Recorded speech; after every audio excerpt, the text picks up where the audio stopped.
An anti-porn app reportedly suffered a data breach this week that may have exposed sensitive user information.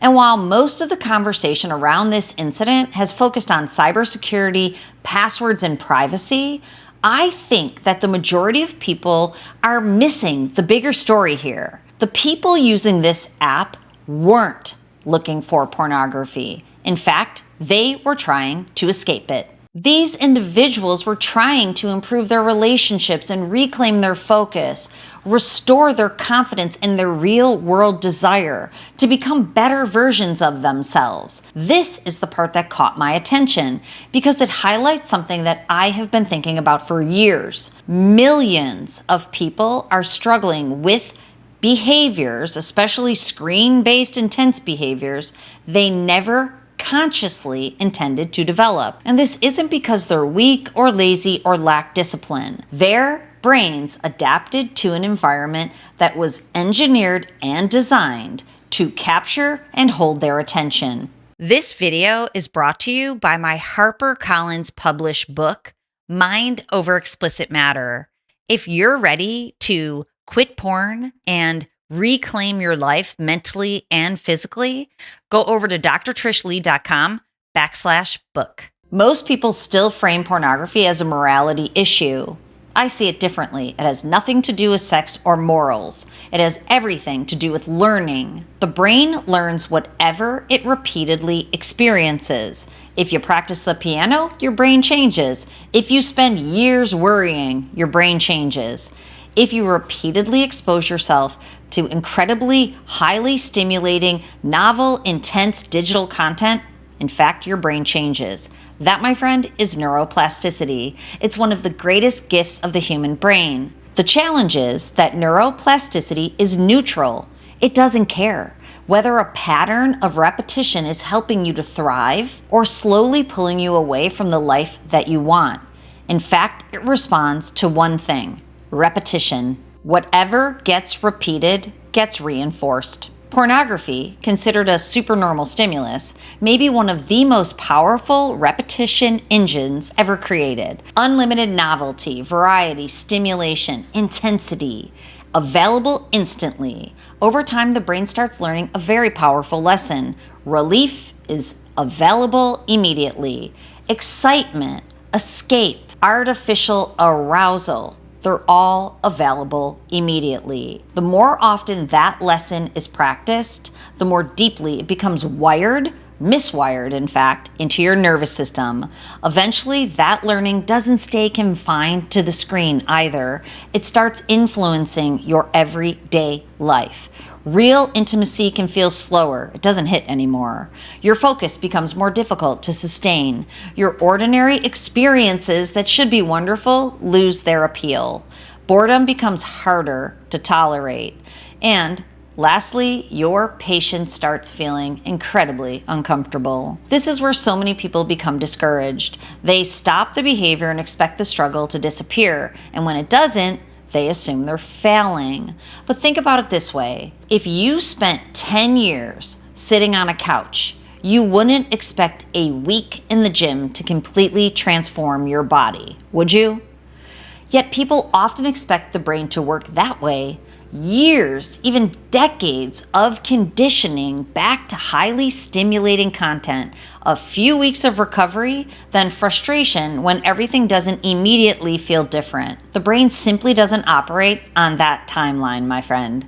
Recovery is not just a removal of a habit. Recovery is the rebuilding of capacities that may have become incredibly weakened over time. What capacities, you might ask? Well, the ability to focus without constant stimulation or to tolerate discomfort without wanting to escape it. Easy button, click of the button. The ability to delay gratification in pursuit of something meaningful.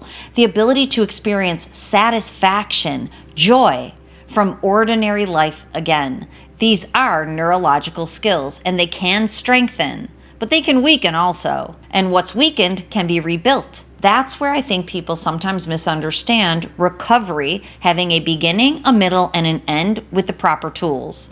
An app can absolutely support behavioral change, and a blocker can create a useful boundary. A streak counter can provide accountability.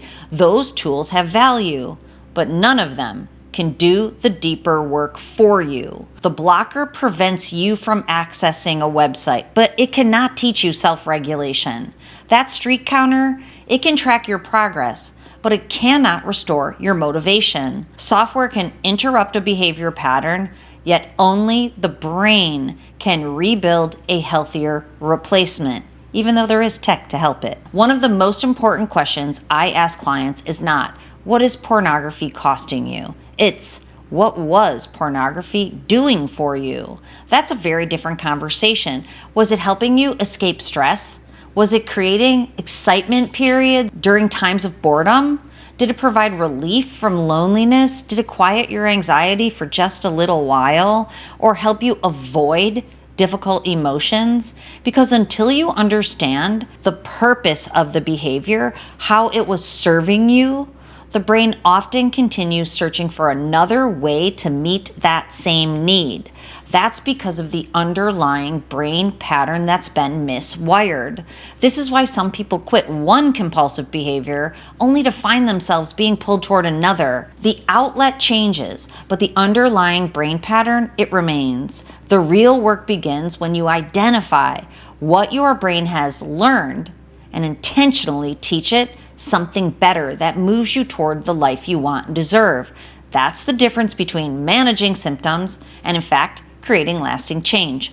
Hardwiring your life. That's why I think this story matters so much. Not because an app reportedly exposed user data. Stories like that, they come and go. What interests me is what the story reveals about the modern human experience. People are working hard to regain control of their attention and their behaviors, and ultimately, their lives. Recovery has never been about software. It's always been about neuroplasticity. The same brain that learned an unhealthy pattern can learn a healthier one. And that same brain that became dependent on high levels of novelty and stimulation, it can reconnect with your purpose and your focus, your motivation, your real world desire through your reward system. To me, that's what freedom actually looks like.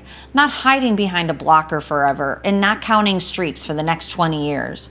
I don't want you to live in fear of relapse every day. There's no need for that. Freedom is reaching a point where the thing that once controlled you no longer has that same pull. Freedom is becoming the kind of person who no longer needs the behavior because your brain has learned a better way to meet your needs. That, my friend, is the goal. And that's a process that no app, honestly, besides mine, can do for you. I want you to remember that we are at a point where we can use technology to either miswire your brain in the direction of dependency, and now neuromodulation technology is available that can rewire your brain in the direction of a hardwired life, that life that you always wanted and you deserve. So if you want to know more about it, please go over to drtrishleigh.com. Desire Rewire is coming out soon, so you can learn how you can rewire your desire back into your real life. And as always, control your brain, or in fact, it will control you. I'll see you next time.